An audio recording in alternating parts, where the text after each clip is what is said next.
So James, asked me to speak here, and I said, "What do you want me to speak about?" And he said, "How about reversing chronic disease with detoxification?" I'm like, "Oh, just a little thing."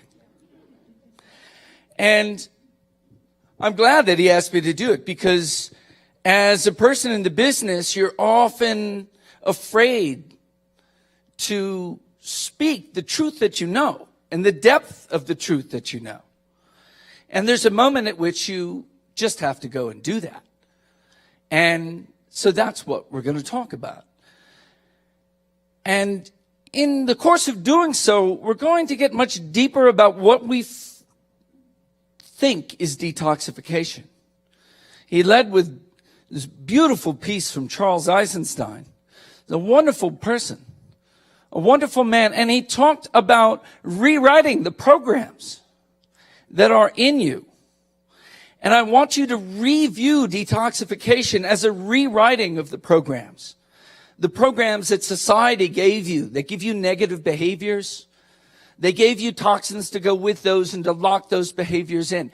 And it's not just that we want to remove those, but then we want to rewrite the hard drive. We want to erase all that, and we want to reprogram a vibrant, living force that is your heritage. It is your gift.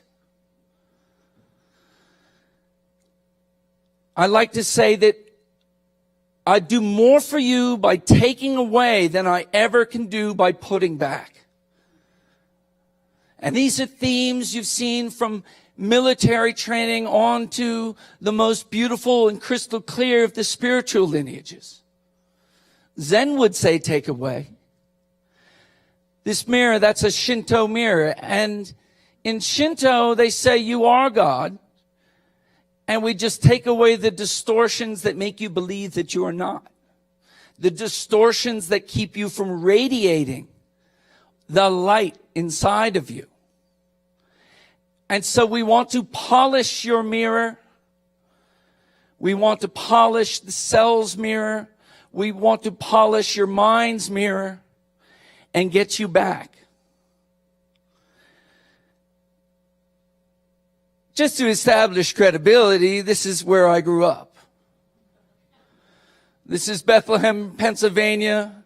We've got Bethlehem, birthplace of Jesus, and we've got Bethlehem, birthplace of Chris.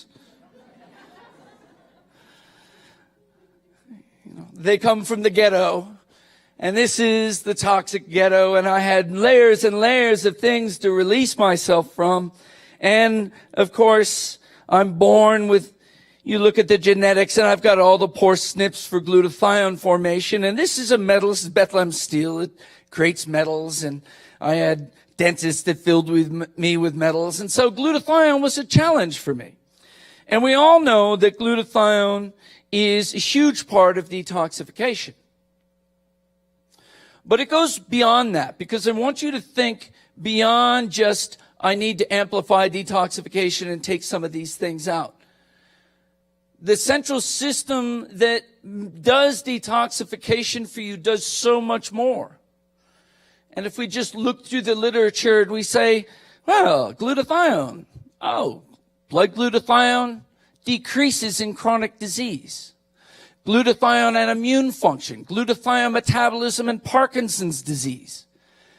Glutathione and mitochondrial disease. We see it's implicated throughout different disease states, not just somebody who's got a little extra mercury in them.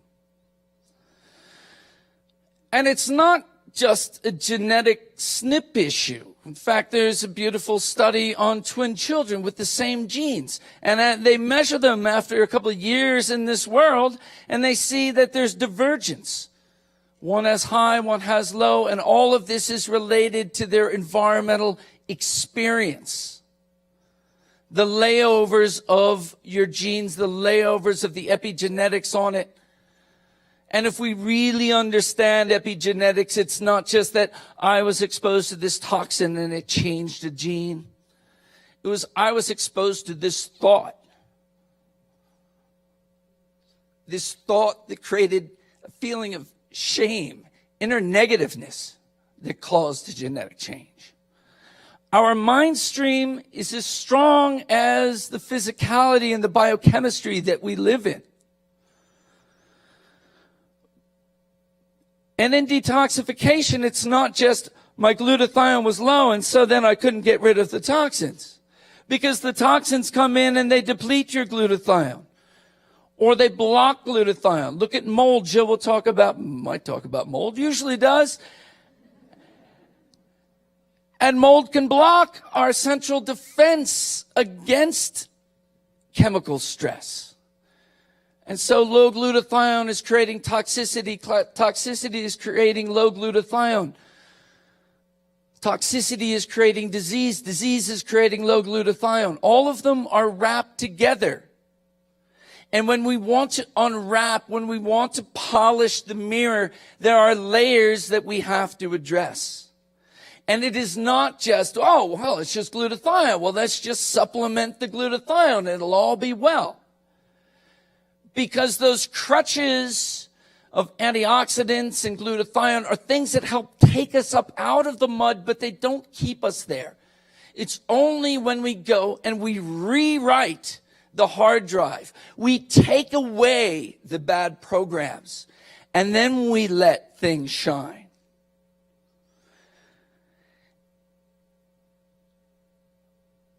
I'm a triplicity guy, and so now we're going to talk about a lot of triplicities.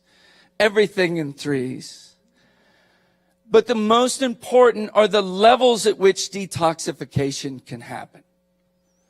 The first level is the one we've known for a long time. You go back to the naturopaths of Europe, the French, the German biomedicals. They talk about drainage. In France, it's lavage. It's the same word as washing your laundry. It's cleaning the circulating fluids, getting the liver to drain, the kidneys, the GI, moving lymphatics. That's drainage. Then on our next deeper level, only since about 2000 have we defined the chemistry inside the cell that defines the reactions of detoxification that take a toxin, link it to something like glutathione and push it out of the cell. Before that, we have this static understanding of what toxicity was. Oh, my bioburden, my body burden gets up to here and then I'm toxic. But all the time you have this system that's varying in intensity as it pushes things out of the cell, as it restores its dominance over the cell chemistry. And when that system is pushing away, that body can have a lot of load without experiencing the pain. But then when that chemo defense system is low, small amounts of toxins resonate negatively and affect that weakening. So our resistance is something that's not static, it's dynamic, and we can turn it up and we can throw the invader out of the cell. And at the same time, we can turn up the drainage to bring things down. But then the deepest level is one that all the leaders in the field are plunging into now, autophagy. Eating your own cell, rebuilding your own cell, taking apart diseased mitochondria, replacing them with good ones, sensing the defect and rebuilding. But in that right erase cycle, it's when we're feeding the system all the time with calories and protein and growth factors. You never stop to reflect on your cellular health. And autophagy is reflection. It's going backward, taking away the diseased idea and replacing it with the truth. And that is a deep aspect of detoxification, the deepest. So what does it take for detoxification? Let's first frame it again, and this is similar, but I like to frame it this way because I like the 3 M's. I like to say microcosm and macrocosm. And I like to say matrix. Who doesn't like to say those things? So the microcosm is that cell, the pushing away. from that little person, that single cell, having its experience of toxins and it pushing them away in the circulation, in which the macrocosmic detoxification is that filtration, that drainage, the liver, the kidneys, the GI, the skin, filtering and casting out. And always there are transitions and movement from one sector to another is essential. When there is not that ability to move, when there are not those doors to move, you have no transitions.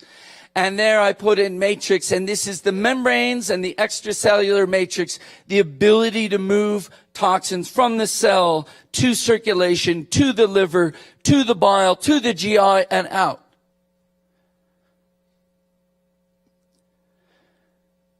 But then there's some prerequisites in order for the system to even be in that space of detoxification.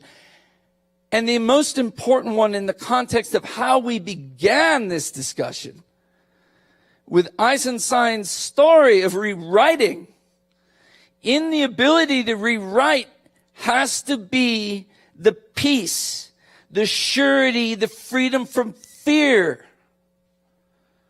that puts you out of the space of fight or flight into the parasympathetic.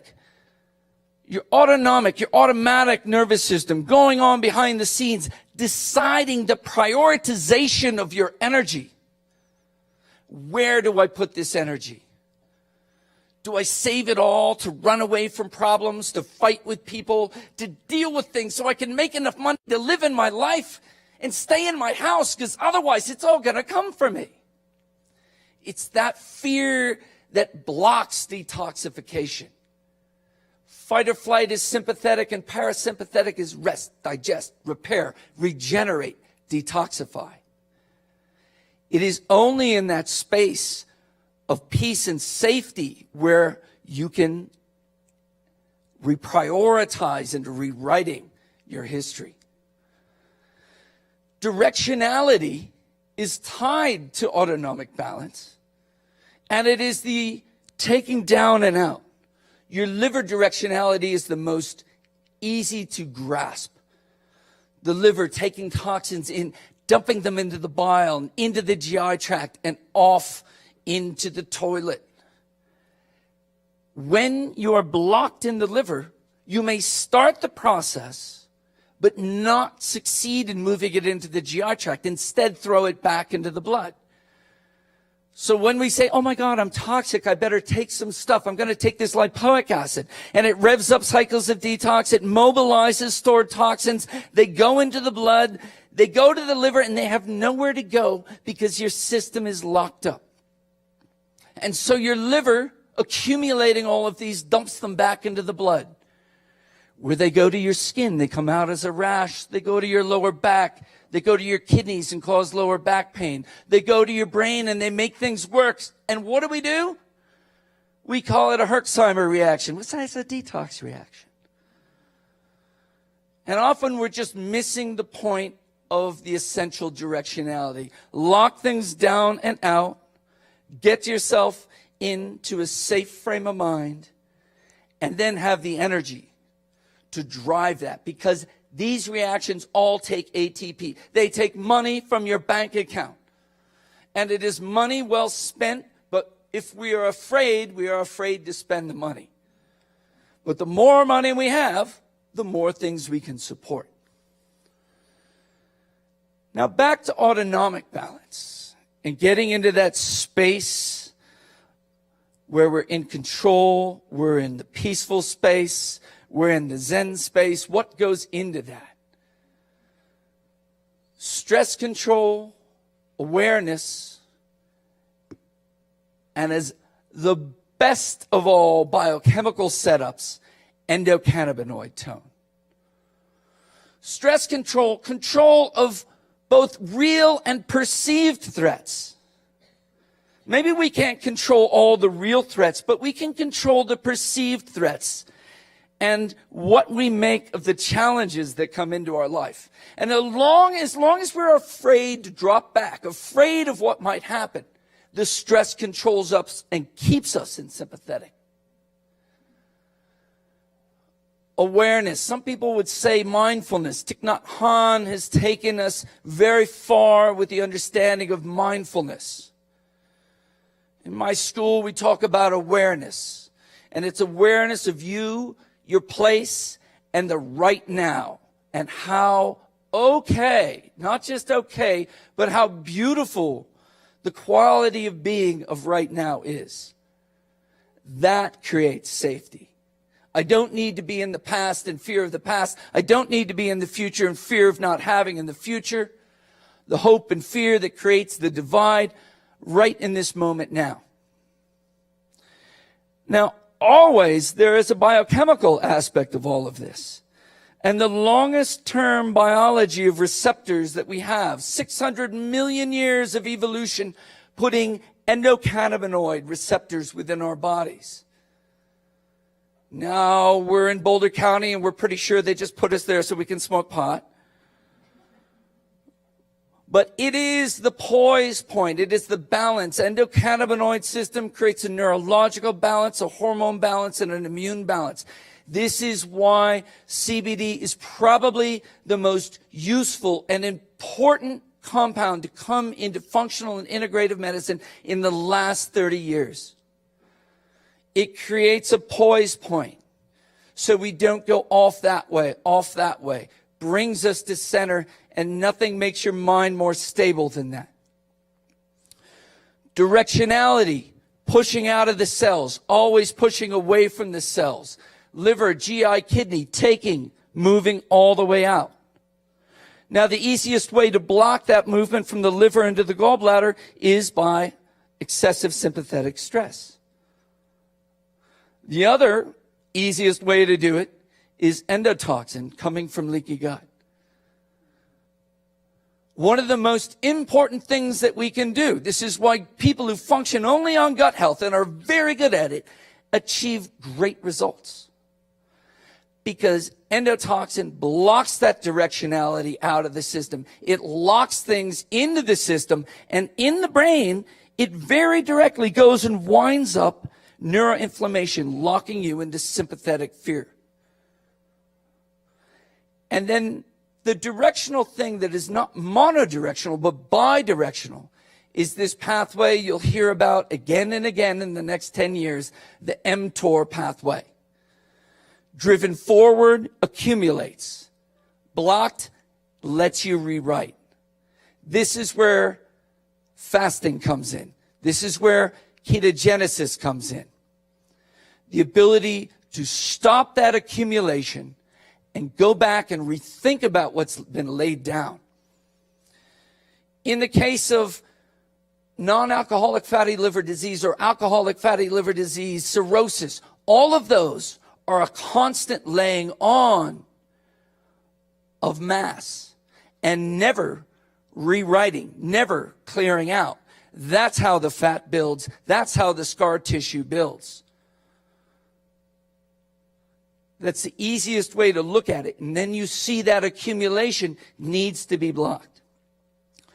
The energy to do these things is your mitochondria. How do we take care of mitochondria? For years, it was CoQ10. Okay, cool. It's a little simplistic, but CoQ10 was good. And then we talked about mitochondrial biogenesis. Now we're talking about NAD, NADH. All of these are tied together. When you don't have the energy to do your work, you have to choose. Do I do immune work, or do I do detox work? Or do I just keep myself alive? When you have abundant mitochondria, you can do all these things. NAD is driving ATP generation, which is driving all of these detoxification reactions. Membrane potential. Healthy cell membranes are able to generate more energy, are able to create a healthier person. We just coined this term, membrane envy.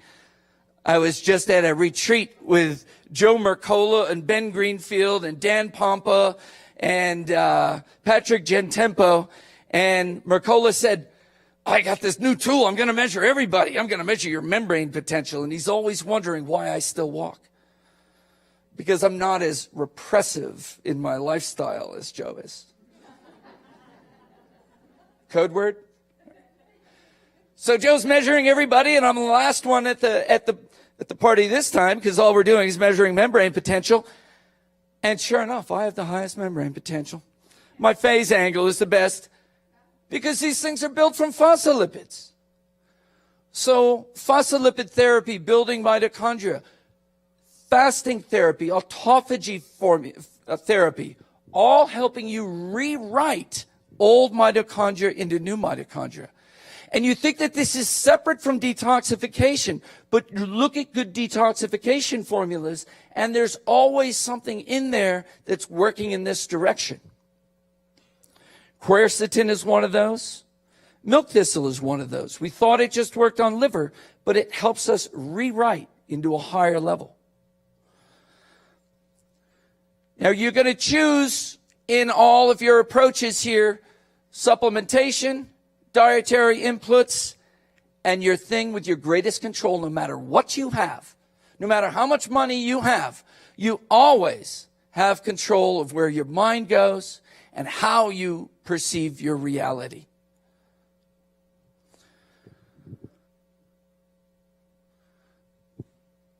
So I can help you with supplementation.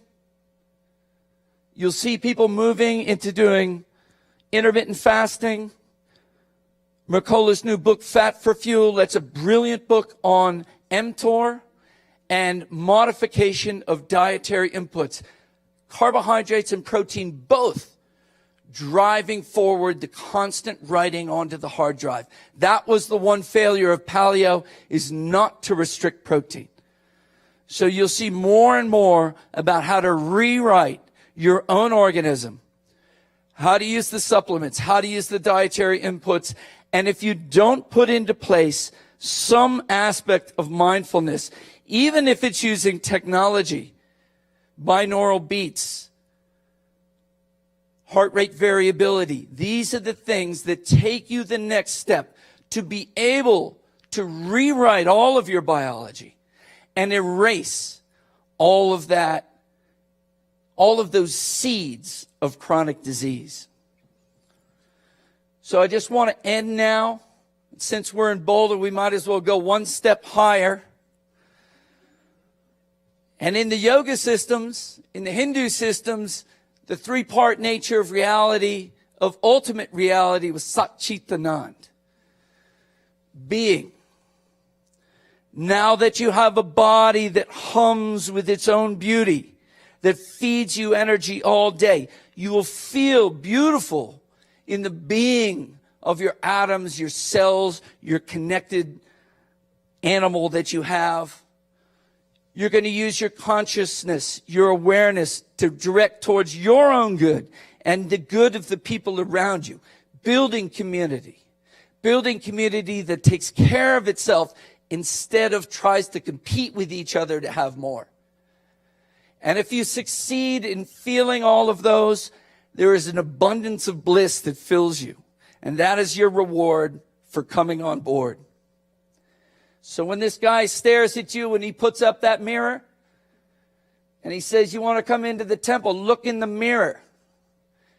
And you'll say, that's right. I'm shining my little part of all of our light. And I'm walking in that temple. Thank you.